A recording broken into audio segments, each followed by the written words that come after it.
Jess, how about for you? How was your intro to I guess just saving? I never really had a savings. I still don't. Oh, So I do have a degree, related to money, but I'm in accounting, not really finance. Finance, I think, is a lot more focused on personal wealth and growth, that kind of thing. Mine's just my experience is mostly with accounting and auditing. So don't look at me for financial. You're like, give me your money, bitch. No, not at all. hiding your money, motherfucker. No, You I'm owe just us money. I'm just gonna critique how you spent your money. That's it. But personally, I had a really bad upbringing with money. Neither of my parents were good with money. We didn't know anything. We were always in debt, always poor, always like 1 penny away from getting kicked out.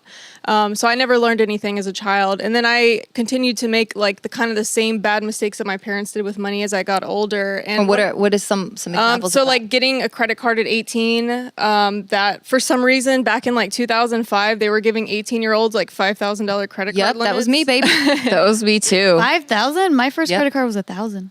Yeah, I don't know how I yeah. got so much right away, but yes. And then, so I just spent all of that and had no way to pay it back. Like I eventually had to get that settled. So that thing dragged on forever. And then finally I called them and I was like, can I just settle for like $600? And then it just looked bad on my credit for a little while. Yeah. How did you think a credit card worked? You thought they just gave you money? No, I knew how it worked, but I just didn't think about the consequences. I was like, I'll pay like $20 every month. It'll be fine, the minimum balance. But then Yeah. it's really like, that's a mountain of debt for an Yeah. 18. How did Because you- you're basically paying interest. Yeah, you're just paying interest and you're never paying down the principal. How did you learn how it worked though? Because I knew the basics. I got something similar. I had a 5,000. It was a Capital One. I got it in the mail and I'm like, oh shit, $5,000 to like an 18, 19-year-old. I'm like, I'm fucking rich. And I kind of understood how it happened. Like, okay, they're lending you this money and then you have to pay back what you use. But Yeah. I didn't even grasp that I was getting like this interest charged. Like, how did you figure all that out? I don't know. I just felt like everyone knew that. Like okay. that's just the I'm a most dumbass. basic. That's the most basic thing. Like there's interest on a credit card. Like I know maybe because like we were always in debt because we were always getting like reamed up the ass with interest. Like It's always like super high interest. yeah, like having low credit or a bad credit score, it means you're always going to have like over 18% interest on even the most basic of loans, Yeah. car loans, everything. That's another thing too.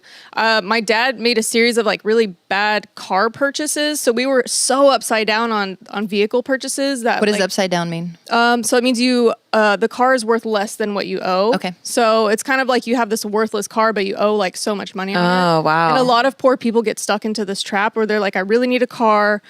But maybe I don't necessarily want one that might break down in 2 weeks. So I need to go to a dealer and like actually get a car that's going to work for me, like maybe only a 5-year-old car instead of like a 10-year-old junker for $1,000. So because you want to still feel like you have a reliable car, you go to a car dealership and then they wind up selling you something for way more than it's worth. And because your credit is so bad, you get trapped in that. Yeah. So my dad did that. And then like he gave me the car after he was kind of done with it. I was like going off to college. So he gave me the car. So I inherited this upside down car. Do you And remember then- what it was? It was a Chevy. I just want to picture you. What's in the the car. tiniest Chevrolet car? Like Okay, never mind. The Fiat or something like that? no. Is that I fucked. Chevy? I derailed the whole. They don't make them anymore. I fucking It's pushed really the brakes small. on this. I fucked up. I'm We're so people. sorry. You know what? Finance is a boring topic. We could talk about the different Chevy cars. It was a teeny tiny little bean of a car. It was a big piece of crap. I picture it now. I got it. Yeah, that thing got broken into too so many times. Oh my Dang. God. But yeah, and then so when I went to trade that car in for something better that I wanted, of course I rolled over this horrible note into a new note and got even worse into debt because I just didn't care. I was like, How old I were you want at a this nicer time? car. Probably like 20, Okay. 20 or something. And mind you, I'm still just starting college then, so I had still no financial knowledge whatsoever, just poor people mentality. Yeah. So I rolled that car into a new car. Well, it was like maybe a 2-year-old car. Like I got a Nissan Altima and I was like, yeah, I'm rich now. I'm like driving this ballin'. thing, got my whip. Yeah. And then that thing carried over into the next car that I got. Like I rolled over debt for so many years on a car. And then finally what saved me was going to school for accounting and auditing. And then I got into auditing and I got to audit car dealerships.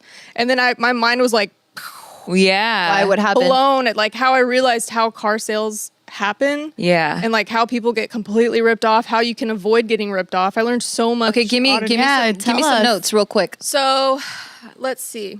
the first thing you have to know is like you never just walk onto a lot and take what they give you, right? Like I feel like even some people don't know that. They're like, oh, this is the price and this Yeah, they don't it know is to what negotiate. It is. People don't know to negotiate, That's or they nice. So feel always I don't negotiate.